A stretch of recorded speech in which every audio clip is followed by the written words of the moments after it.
Stars are tracing the sky like city windows.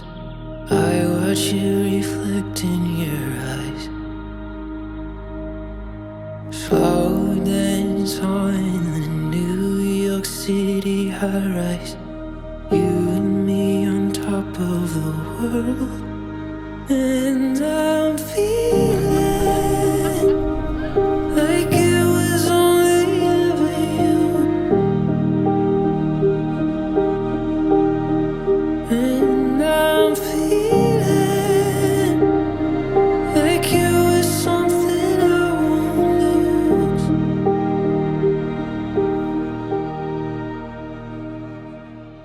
Hey guys, how's it going? Jason here, and today I'm gonna make a very strong case on why the Tamron 35-150 f2 to 2.8 is one of the best video lenses for wedding filmmaking. So, I have been using this lens for around 2.5 years now, shooting tons of weddings. And honestly, all the traits and characteristics of this lens has been overwhelming positively so far. Yes, there are cons about this lens, which I'll talk about later, but overall, it has been probably one of the best lenses that I've used so far. And just as a disclaimer as well, I don't just use this lens for weddings, I often use this lens for corporate projects as well. So even if you're shooting corporate, this lens may be perfect for you. For those of you who's curious about what camera I use to pair up with this lens, well, we use the Sony a7S III rigged up with a monitor and a V-mount. Now, let's get into the biggest reason why I think this lens is the best, and that is its versatility. If you look at its focal range itself, it goes from 35 to 150.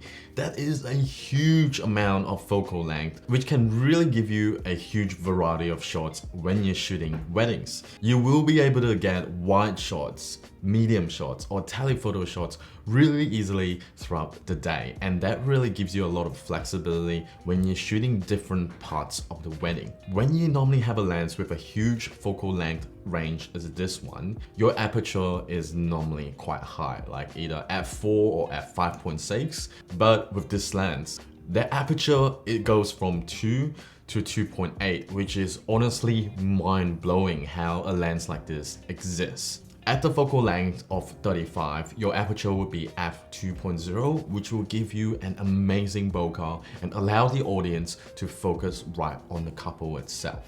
As you go all the way to 150 focal length, your aperture will slowly increase to f2.8, which is still an amazing aperture. And having such low aperture also means that this lens is a beast in low light. So paired with my Sony a7S III, which has a native ISO of 12,800 as well, I never really struggle in low light situations on any wedding day. So before this setup, often I would bring a lot of lights just to light up the reception of the wedding. However, after using this setup, there are tons of weddings where I didn't feel the need to bring lights at all. Honestly, if you compare this lens to the Sony G Master 24-70 f2.8, I think it blows that lens out of the water, due to the fact that it has a way larger focal length range and also has a lower aperture as well. Now, with all the advantages and good things that come with this lens, it does have its downside, and I would say its biggest downside is its weight, right? This lens is quite heavy, it's quite bulky as well, especially if you extend it to a focal length of 150. So it can be quite tiring shooting with this lens, especially if you don't have a rig itself. However, I think that's the only downside to it. The focusing is amazing, the image quality is amazing as well. And one of the things I like to do during weddings to really elevate the image quality of this lens is to put a mist filter on it. When I put a mist filter on this lens, it will make my image softer and therefore making it more cinematic.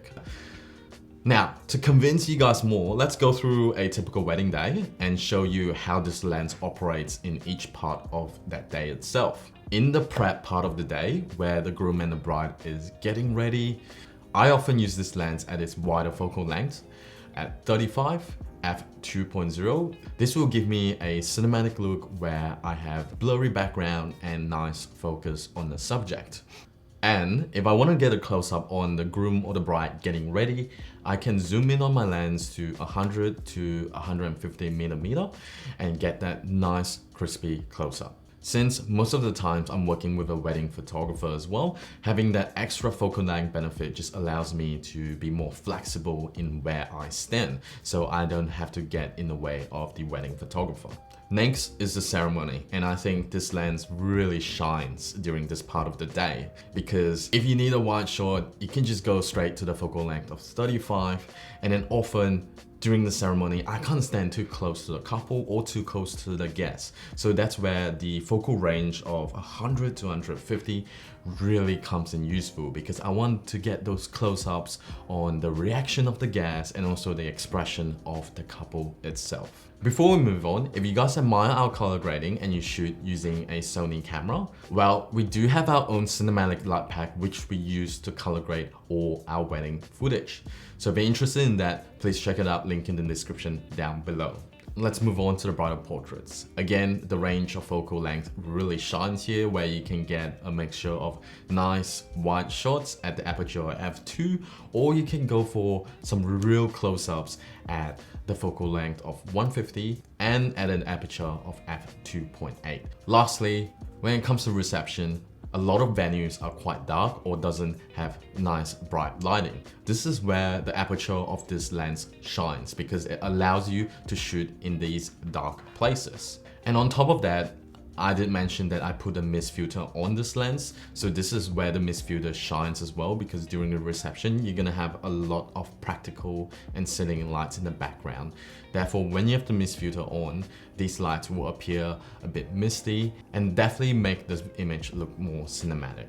Anyways, that's it for today. I hope that this video persuades you that this might be one of the best lenses to do it with. If you guys are curious about how we went from complete beginners to now full-time filmmakers, well, please check out our Filmmaker Starter Kit, which is basically a detailed roadmap of our journey. It contains our email sales template, the video packages that we sell to actual clients, and also pre-production documents as well.